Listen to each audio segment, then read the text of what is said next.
தமிழகத்தில் தேசிய ஜனநாயக கூட்டணி கட்சியின் வெற்றியை யாராலும் தடுக்க முடியாது என அதிமுக முன்னாள் அமைச்சர் கே.சி. வீரமணி தெரிவித்துள்ளார். வேலூர் மாவட்டம் காட்பாடியில் செய்தியாளர்களை சந்தித்த அவர் இவ்வாறு தெரிவித்தார்.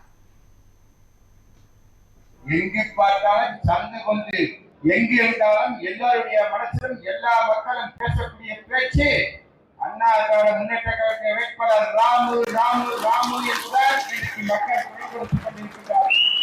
ஆக இன்றைக்கு தமிழகமே உற்று கவனிக்கக்கூடிய ஒரு தொகுதி இன்றைக்கு காட்பாடி தொகுதி.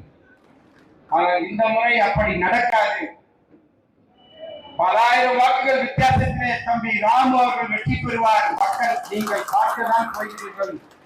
மக்களுடைய கருத்தும் மக்களுடைய எண்ணங்களும் நம்முடைய என்டிஏ கூட்டணியுடைய வேட்பாளர் தம்பி ராமின் பக்கம் இருக்கின்றது.